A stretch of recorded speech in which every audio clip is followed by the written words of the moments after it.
अस्सलाम वालेकुम। आज हम बात करेंगे वर्चुअल असिस्टेंट पे। वर्चुअल असिस्टेंट होते क्या हैं? जैसे कोई भी एक पर्सन जब आप ऑफिस में काम करते हैं तो आपका जो भी हेड होता है आप उसको असिस्ट कर रहे होते हैं, ठीक है, और आप जो है वो फिर उसके असिस्टेंट कहलाते हैं, ठीक है।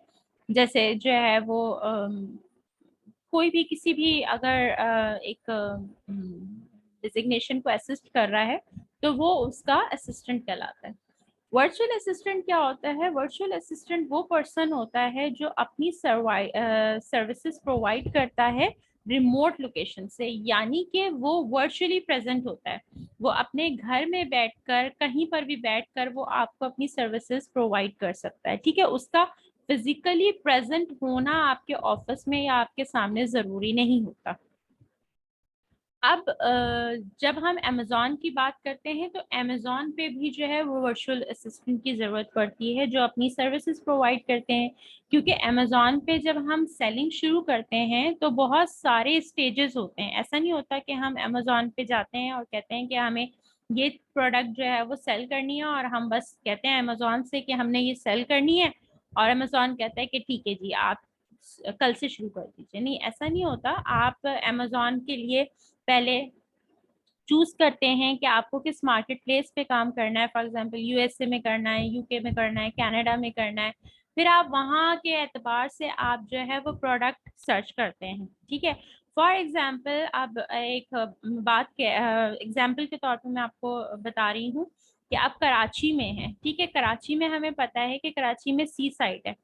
तो सी साइड पे जो चीज़ें चाहिए होती हैं आपको, ठीक है, जो आपको अगर स्विमिंग कॉस्ट्यूम्स तो नहीं, लेकिन उस तरह की जो चीज़ें चाहिए होती हैं जो सी साइड पे पिकनिक से रिलेटेड हैं, ठीक है, जैसे आपके ट्यूब्स हैं या इस तरह की और कोई चीज़ है इस तरह की, ठीक है। तो वो आपके कराची के मार्केट के लिए जो है ना वो फीजिबल होंगे, ठीक है। या अगर फॉर एग्जांपल आप ये बात कहते हैं कि कराची का जो एटमॉस्फेयर है वो बहुत ह्यूमिड है, ठीक है, उसमें नमी बहुत ज़्यादा है, तो आपकी जो मेकअप से रिलेटेड प्रोडक्ट्स होंगी वो ऐसी होंगी जिसमें जो है वो जो मॉइस्चर को कंट्रोल कर सके, ठीक है। अब ऐसी प्रोडक्ट्स जो है वो कराची के लिए जो है वो फिजिबल होंगी। अगर आप सोचें कि किसी ऐसी जगह पर चली जाती हूँ मैं, जैसे लाहौर में या कहीं ऐसी जहाँ का वेदर ही ड्राई है, तो ऑब्वियसली वहां पर वो सेल आउट नहीं होगी, वहां पर उस मार्केट में उसकी डिमांड ही नहीं होगी।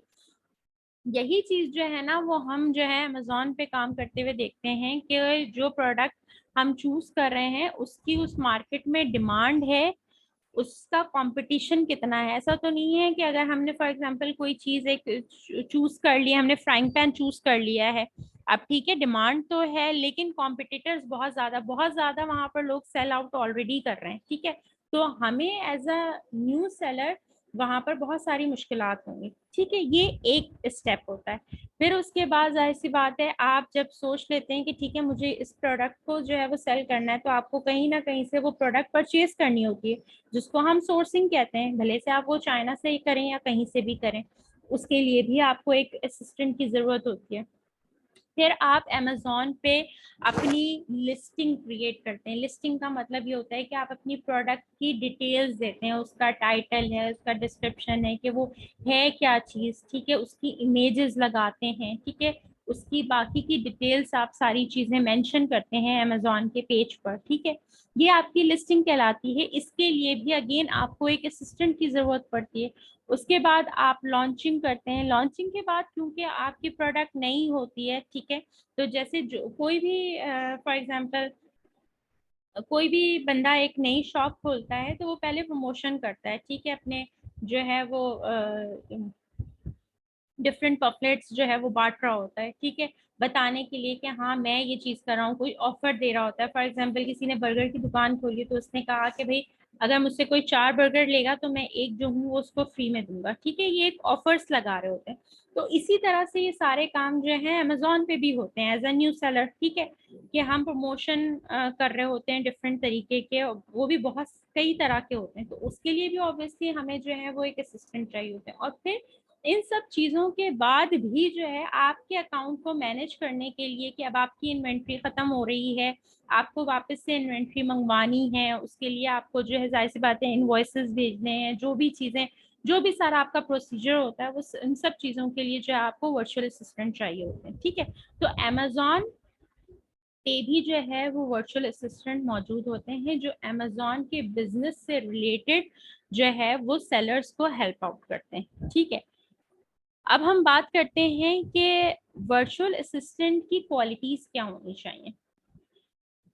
चाहे वो अमेज़न से रिलेटेड हो या कहीं से भी रिलेटेड हो, उसकी क्वालिटीज होनी तो यही चाहिए। लेकिन अभी क्योंकि हम अमेज़न से रिलेटेड बात कर रहे हैं तो इसलिए जो है वो हम उस पर ही थोड़ा सा फोकस करते हैं। सबसे पहले तो जो एक वर्चुअल असिस्टेंट है उसको ऑनेस्ट और ट्रस्टवर्दी होना चाहिए। यानी ऑनेस्ट मतलब ये कि वो अपने काम में ईमानदार हो।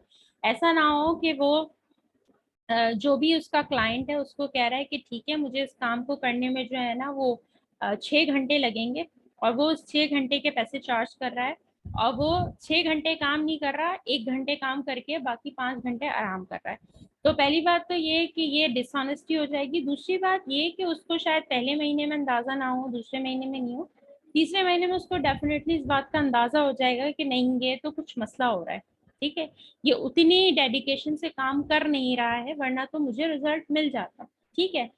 दूसरी बात ये कि अगर आप उसके साथ कोई चीज़ शेयर कर रहे हैं, फॉर एग्जांपल आपने उसको एक प्रोडक्ट सर्च करके दे दी है, प्रोडक्ट हंट करके दे दी है, तो ऐसा नहीं कि अब आप कहें कि ये प्रोडक्ट मैंने हंट करके दिए है, इसको हंट करने में 3-4 घंटे लगे, तो उसको क्या पता चलेगा मेरे क्लाइंट को, मैं दूसरे क्लाइंट को भी यही सेल आउट कर देता हूँ। नहीं, ऐसा बिल्कुल भी आपने नहीं करना। दूसरी चीज़ ये है कि एज अ वर्चुअल असिस्टेंट आपको बहुत ज़्यादा आपकी कम्युनिकेशन स्किल्स अच्छी होनी चाहिए, ठीक है। आपको एक अच्छा, मैं ये नहीं कहती कि बहुत एक्सपर्ट लेवल पे, लेकिन एक अच्छा जो है वो एक इंटरमीडिएट लेवल पे आपकी इंग्लिश कमांड्स आपके होने चाहिए, इंग्लिश पे कमांड्स होने चाहिए, ठीक है, इंग्लिश लैंग्वेज पे। उसके बाद जो आ जाता है मस्ट बी अ मल्टीटास्कर, यानी कि एक से ज्यादा काम करने वाला होना चाहिए। यानी कि ऐसा नहीं हो कि आप कल को आप जब ये स्टेप सीख रहे हैं तो अब आप कहें कि बस मैं सिर्फ प्रोडक्ट हंटिंग कर सकता हूँ और वो भी सिर्फ इस मार्केट में कर सकता हूँ, अब और नहीं कर सकता, मैं और कुछ भी नहीं कर सकता। नहीं, आपको जो है being a virtual assistant multitasker होना चाहिए कि आप जो है प्रोडक्ट हंटिंग भी कर सकते हैं, आप सोर्सिंग भी कर सकते हैं, आप लॉन्चिंग भी कर सकते हैं, कहीं कोई मसला आ रहा है तो आप उसको भी सॉल्व कर सकते हैं, ठीक है। फिर है must be good at follow up. Follow up का क्या मतलब है कि ये नहीं है कि बस आप काम कर रहे हैं और उसको आपने ये बता दिया कि हाँ मैंने आज ये काम कर लिया है। नहीं, आपने बकायदा पूरे दिन की एक लिस्ट बना के उसको जब आप अपना काम स्टार्ट करते हैं मॉर्निंग में तो आप बताएंगे कि मैं आज ये काम करूंगा। और अगर आप रात में ये काम नहीं कर सकते तो एटलीस्ट वीकेंड पे आप ये काम करें कि आप उसको बताएं कि ठीक है इस वीक में, इस 5 डेज में मैंने ये चीज़ें कवर कर ली हैं, मैं यहाँ पर मौजूद हूँ। और उसका पूरा आप उसको एक शीट के तौर पे आप उसको प्रोवाइड करें, ठीक है, कि उसको भी फिजिकली पता चले कि हाँ इस बंदे ने ये काम किया है, ठीक है।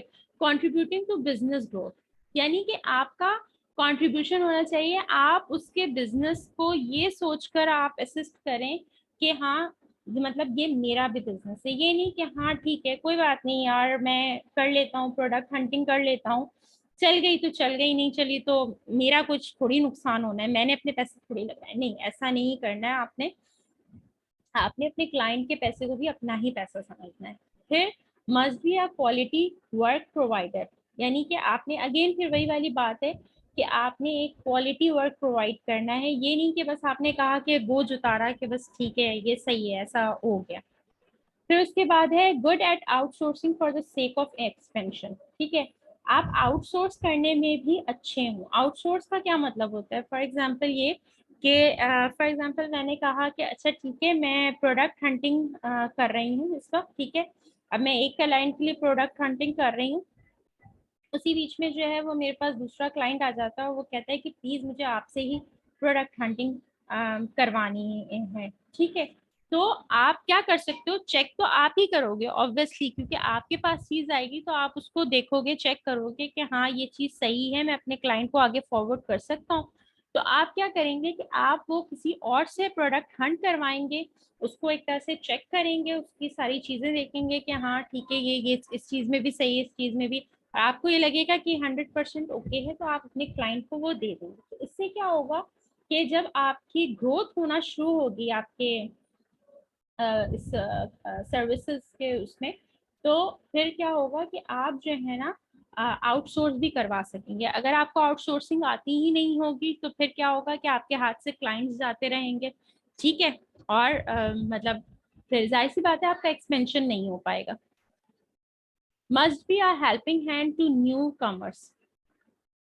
अच्छा, जो भी उन एक क्वालिटी ये भी होनी चाहिए वर्चुअल असिस्टेंट की कि अगर कोई नया आ रहा है तो वो उसको हेल्प भी करें। हमेशा होता ये है किसी भी प्रोफेशन में हो कि आप अपने सीनियर की रिस्पेक्ट करें और जूनियर्स की हेल्प करें, ठीक है। अगर ऐसा होता है ना तो फिर आप बहुत अच्छे चलते हैं, क्योंकि आप जिंदगी के जिस भी फेज में हो, आप अपने प्रैक्टिकल लाइफ के जिस भी फेज में हो, आपको कभी ना कहीं जो है कुछ जरूरत पड़ती है आपकी सीनियर्स की। तो अगर आप उनको रिस्पेक्ट करेंगे ना तो वो कभी भी आप उनसे हेल्प मांगेंगे तो वो हेल्प देंगे। और इसी तरह से अगर आपके पास कोई नया आता है और आप उसको हेल्प करते हैं तो वो भी आपको जो है ना पूरे लाइफ टाइम के लिए याद रखेगा कि हाँ ठीक है, इसने जो है वो चीज। और ये चीज बिल्कुल अपने जहन में रखें कि आपको, आप किसी की भी हेल्प करते हैं ना तो उसका रिटर्न आपको मिल जाता है और बहुत अच्छा मिलता है। Give value to each client, ठीक है। अब give value to each client का क्या मतलब है कि आपके पास जितने भी क्लाइंट हैं, फॉर एग्जाम्पल आपके पास 3 क्लाइंट है, 4 क्लाइंट है, तो आपने सबको एक जैसा ही डील करना है। ये नहीं कि अगर कोई आपको, फॉर एग्जाम्पल आपने डील कर लिया है कि हाँ मैं इससे $100 में काम करके दे रहा हूँ, इससे 200 में करके दे रहा हूँ, तो आप ये कहें कि ये क्योंकि मुझे $100 पे कर रहा है तो बस इसका मैं ऐसे ही कर देता हूँ काम, छोड़ो ये कौन सा मुझे पूरे पैसे दे रहा है, और जो 200 दे रहा है ना मैं उसका पूरा काम करूंगा। नहीं, ऐसा नहीं करना है। जब आपने क्लाइंट को लिया है, जब आपने उसके साथ कॉन्ट्रैक्ट साइन किया है, तो आपने सबको एक ही तरह से डील करना है। उसके बाद नेक्स्ट जो पॉइंट आ जाता है वो आता है able to adopt multiple ways to improve his or her skills to stay up to date in the market. अब ये नहीं है कि आज आपने कोई एक चीज सीख ली, अब 2 साल बाद भी आप उसी चीज को अप्लाई कर रहे हैं। आज आपने एक प्रोडक्ट हंटिंग का मेथड सीख लिया है कि यहाँ से इस तरह से मैं प्रोडक्ट हंटिंग का आइडिया ले सकता हूँ, अब 2 साल बाद भी उसी को अप्लाई कर रहे हैं। क्यों? क्योंकि हर चीज इतना फास्ट ट्रैक है ना इस वक्त कि हर चीज जो है ना रोजाना चेंज हो रही है, डेली बेसिस पे जो है हर चीज चेंज हो रही है। तो आपने अपने आप को अप टू डेट रखना है। आपने अपने पूरे दिन में जो है वो काम के साथ अपना 1-2 घंटा ऐसा निकालना है जहां पर आप अपने आप को अप टू डेट कर सकें, आप देख सकें कि हाँ मार्केट में क्या चीज नहीं आ रही है। सोर्सिंग अच्छा यहाँ से हो रही है तो अब सोर्सिंग यहाँ से भी हो रही है, अच्छा तो सोर्सिंग के लिए अब ये चीजें भी नया क्राइटेरिया आ गया जिसको हमें देखना है। प्रोडक्ट हंटिंग के लिए लिस्टिंग में आपको ख्याल रखना है कि अमेजोन ने कोई नई पॉलिसी तो अपनी नहीं निकाल दी है, वो भी मुझे वो करना है, ठीक है। तो इसलिए आपको जो है अपना टाइम इस तरह मैनेज करना है कि आप उस पर अप टू डेट भी रहें, आप जो है अपने क्लाइंट को सर्विसेज भी पूरे ऑनेस्टी के साथ प्रोवाइड करें, और साथ ही साथ अपने स्किल्स को रोजाना डेली बेसिस पे पॉलिश करें, अप टू डेट रखें। Thank you so much.